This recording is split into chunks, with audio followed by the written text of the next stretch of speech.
नमस्कार दोस्तों, welcome back to your own channel wealth saga. दोस्तों मैं पिछले 1-2 दिनों से लाइव सेशन नहीं कर पा रहा हूं क्योंकि 21 मई से जो कोर्स स्टार्ट हो रहे हैं हमारे, उसके लिए मैं थोड़ा सा टाइम ज़्यादा डिवोट कर रहा हूं क्योंकि मुझे best of the best information देनी है अपने जितने भी मेरे कोर्स सब्सक्राइबर्स हैं उनको। लेकिन दोस्तों मैंने आपके लिए एक बहुत ही इंपॉर्टेंट वीडियो बनाया है। इस वीडियो में हम लोग जानकारी लेंगे जो इंटरनेट बेस्ड स्टॉक्स हैं जिसमें कि अभी गिरावट आ रही है, वो 3 स्टॉक्स में गिरावट क्यों आ रही है, कितनी गिरावट और आ सकती है, अगर फ्रेश बाइंग करनी है तो किस प्राइस पे बाय करें। ये सारी इंफॉर्मेशन इंपॉर्टेंट वीडियो मिलेगी। वीडियो के साथ बने रहें, अच्छे से देखें, उसके बाद ही कोई डिसीजन लें।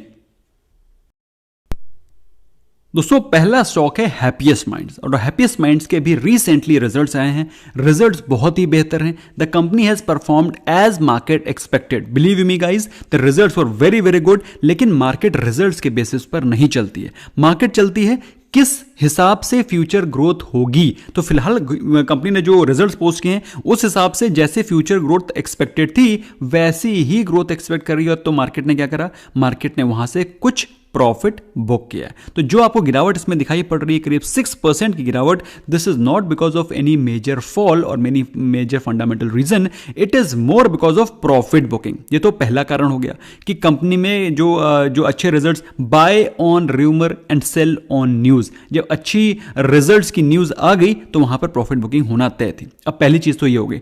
दूसरी चीज है ओवर वैल्यूएशन। अगर आप इंडस्ट्री के प्राइस टू अर्निंग रेशियो को देखो, कंपनी एनालिसिस करो, तो आपको पता चलेगा इंडस्ट्री का जो वैल्यूएशन है वो है 48। अभी स्टॉक जिस प्राइस पे चल रहा है ऑलमोस्ट 90 के प्राइस टू अर्निंग रेशियो पे, जो कि ऑलमोस्ट डबल द प्राइस है। और ऐसा नहीं है कि ये प्राइस डबल हमेशा से चल रहा है, ये रिसेंटली हाल फिलहाल में इतनी तेजी से जंप करा है। ऐसे में दोस्तों पिछले अगर 2-3 महीने में अगर कोई स्टॉक इतना जबरदस्त जंप कर जाएगा, ऑफ कोर्स वहां पे कुछ सेलिंग, कुछ प्रॉफिट बुकिंग आना लाजमी है।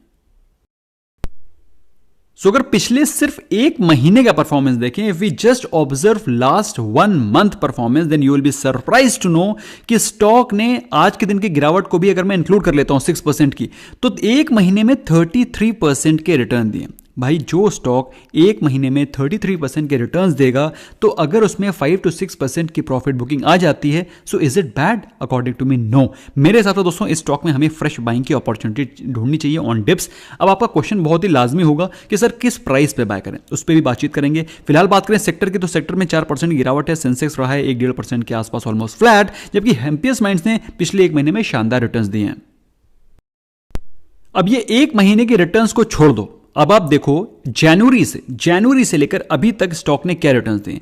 In the month of January Feb दोस्तों ये स्टॉक जब चल रहा था अपने ऑलमोस्ट कंसोलिडेशन स्टेज पे, तब मैंने बोला था you can buy this stock below 400 और इसमें आपको अच्छे रिटर्न मिलेंगे। दोस्तों जिन लोगों ने मेरी बात पे कहकर जब मैंने बात बोली थी, जिन लोगों ने स्टॉक बाय किया है, मुझे कॉमेंट सेक्शन में डेफिनेटली लिखना, क्योंकि आई डोंट नो आपने बाय किया कि नहीं किया, मैंने डेफिनेटली किया। क्योंकि दोस्तों जब कभी मैं आपको बाय करने को बोलता हूं तो मैं खुद भी डेफिनेटली बाय करता हूं। अब आपको अपनी रिसर्च करनी, एनालिसिस करनी, अपने फाइनेंशियल एडवाइजर से पूछना है कि लेना है कि नहीं, लेकिन जो मुझे लगता है ऑफ कोर्स मैं आपके साथ शेयर करने की कोशिश करता हूं। फिलहाल दोस्तों मुझे तो जबरदस्त प्रॉफिट हुए पिछले 101 till in past 3-4 months the stock is given more than 100% returns. 130% के रिटर्न्स जो अगर पिछले 4 महीने में देगा, तो उसमें अगर 5%, 6% मेरी तरफ से 20% की प्रॉफिट बुकिंग भी हो जाए, how does it matter?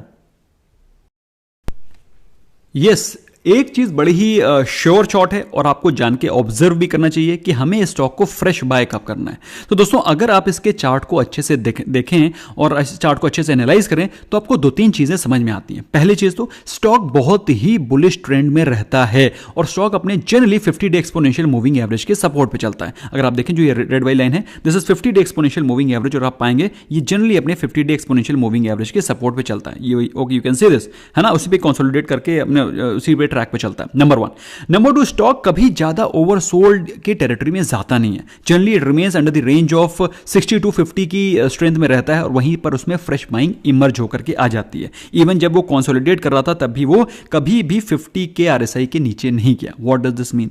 This means it's a bullish stock. अभी फिलहाल स्टॉक दोस्तों, ये स्टॉक फिर से 60 की तरफ जाता हुआ दिखाई पड़ रहा है। अब आपका क्वेश्चन होगा सर इसको किस प्राइस पे बाय करें? तो दोस्तों the best price to buy this stock is 650 to 680। अब आपका क्वेश्चन होगा क्या सर ये गारंटी से इस प्राइस पे आएगा? There is no guarantee in stock market. Stock market में एनालिसिस होती है, स्टॉक मार्केट में एनालिसिस के बेस पे प्रेडिक्शन होती है। लेकिन अगर आप सोचें कि कोई गारंटी है, there is no guarantee of anything यार, इट्स जस्ट एन एनालिसिस। तो अगर आप चाहें तो इस प्राइस के बीच में एक जीटीटी ऑर्डर लगा सकते हैं, और लॉन्ग टर्म के लिए दोस्तों स्टॉक जबरदस्त है। दोस्तों लॉन्ग टर्म की एनालिसिस के लिए काफ़ी और भी एस्पेक्ट्स होते हैं जिनको कि हम टच करते हैं, जिसको कि मैं अभी ये जो मेरा फंडामेंटल एनालिसिस का कोर्स है उसमें मैं सारी चीज़ें डिटेल में समझाऊंगा, प्रो इन्वेस्टर कोर्स। दोस्तों अभी तक आपने अगर मेरे कोर्सेज को चेकआउट नहीं किया, you can check them out, they are very good and they are at very reasonable rates and they will groom you to become a good and knowledgeable investor and trader. फिलहाल बात करें info as की, दोस्तों info as में पिछले कई दिनों से गिरावट हो रही है। अगर आप बात करें स्टॉक के वैल्यूएशन की, sky rocket is the name, industry का price to earning ratio is 85, ये स्टॉक आपको मिल रहा है 228 के प्राइस टू अर्निंग रेशियो पे। कॉन्सोलिडेटेड की बात नहीं हो रही, स्टैंड अलोन की बात कर रहे हैं। लेकिन अगर कॉन्सोलिडेटेड इसके रेवेन्यू के बारे में बात करें, आपको मालूम होना चाहिए इन्फो एज में करीब 18 से 20 कंपनी के आसपास छोटी मोटी सब्सिडरीज हैं जहां से इन्फो एज के पास पैसा आता है। सारा का सारा धंधा इंटरनेट बेस्ड मॉडल है, एसेट लाइट मॉडल है, बहुत ही जबरदस्त कंपनी है, बहुत ही जबरदस्त मार्जिन और रेवेन्यू पे काम करती है।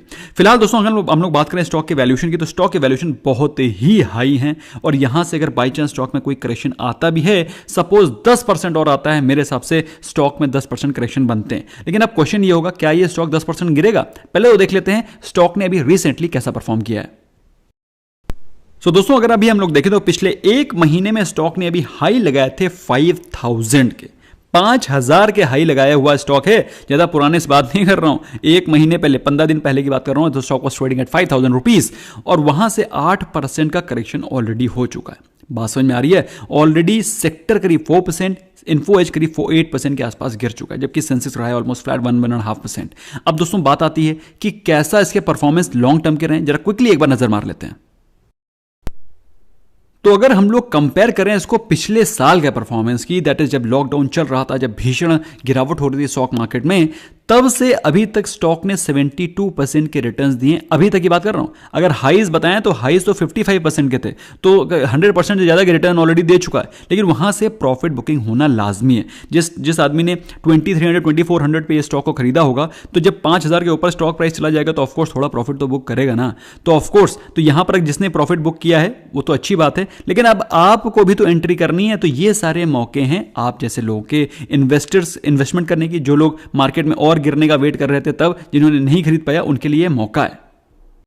अब मैं मौका क्यों बोल रहा हूं? मौका इसलिए बोल रहा हूं क्योंकि दोस्तों लंबी अवधि का ये शानदार स्टॉक है, बहुत ही रीजनेबल, बहुत ही कम एसेट में बहुत ही अच्छा प्रॉफिट और रेवेन्यू जनरेट करने वाली कंपनी है। 3 साल में 251% के रिटर्न दिए हैं। मतलब समझ रहे हैं आप, 1 लाख को बनाया है 3,51,000 रुपए, मतलब 1 लाख रुपए अगर आपने इस कंपनी में इन्वेस्ट किया होता 3 साल पहले, ऐसा नहीं है कि आप अगर अभी भी करेंगे तो नहीं बनेगा, अभी भी बनेगा। लेकिन अच्छी क्वालिटी के स्टॉक पे अगर आप रेगुलर इन्वेस्टमेंट करेंगे तो अच्छे लॉन्ग टर्म में अच्छा पैसा बनेगा। फिलहाल 3 साल में स्टॉक ने 251% रिटर्न दिए हैं।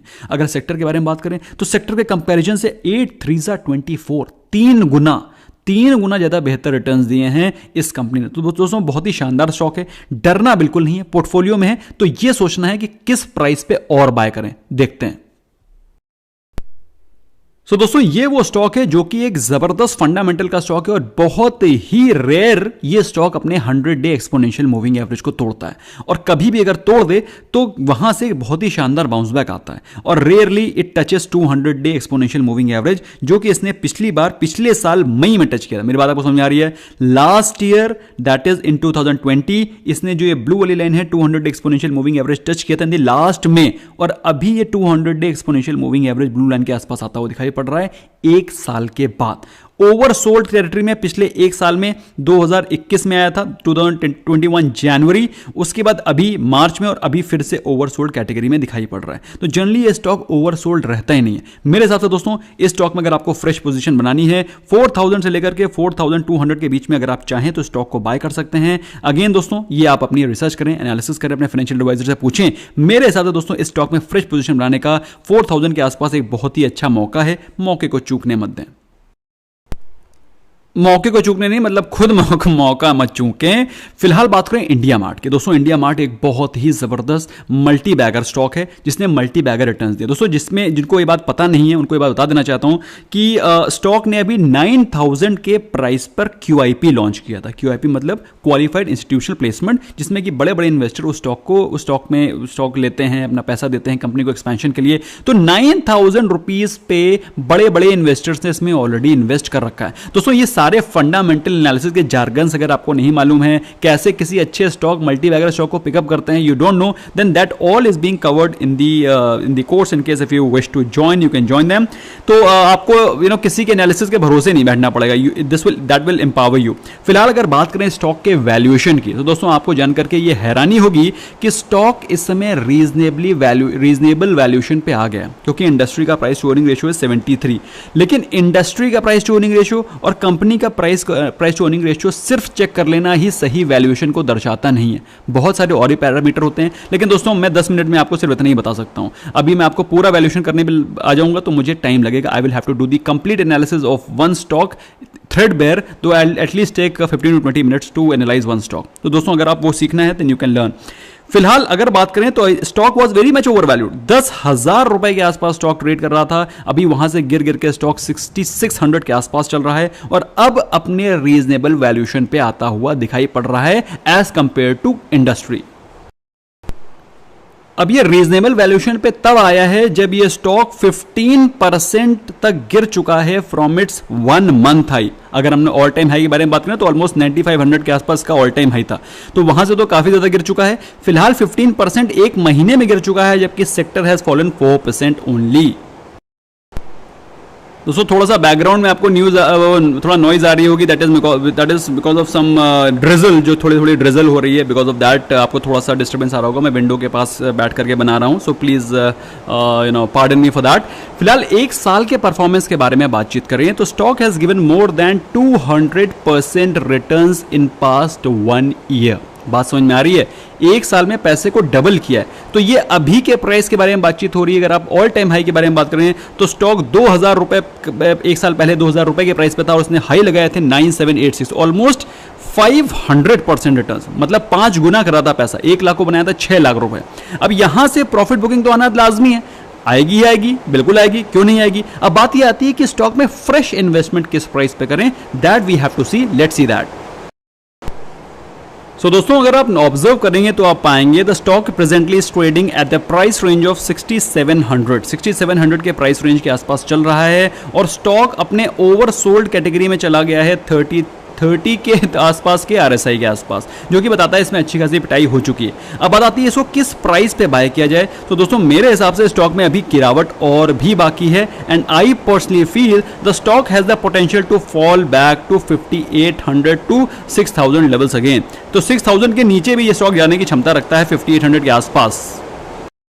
सो अगर आप इसमें इन्वेस्टमेंट करना चाहते हैं the best price to invest is 5800 to 5850, क्योंकि इसका जो एक स्ट्रॉन्ग सपोर्ट जोन और बाइंग जोन था वो था 7300 के आसपास, जिसको कि इसने तोड़ दिया है। 73 के बाद में इसमें जो प्राइस निकल कर आ रहा है, जो कि एक स्ट्रॉन्ग सपोर्ट दिखाई पड़ रहा है, वो है 5800। अभी 5800 जाएगा कि नहीं जाएगा, this I can not guarantee, लेकिन मेरे हिसाब से 6000 ये से लेकर के 5800 के इस प्राइस बैंड के बीच में इस स्टॉक में अच्छी वैल्यूएशन नजर आ रही है। In case if you want to go head you can let me know in the comment section. और अच्छा, आपके पास अगर ये स्टॉक पोर्टफोलियो में है या फिर आपने बाय कर रखा है, किस प्राइस पे बाय कर रखा है, मुझे कमेंट सेक्शन में डेफिनेटली बताइएगा।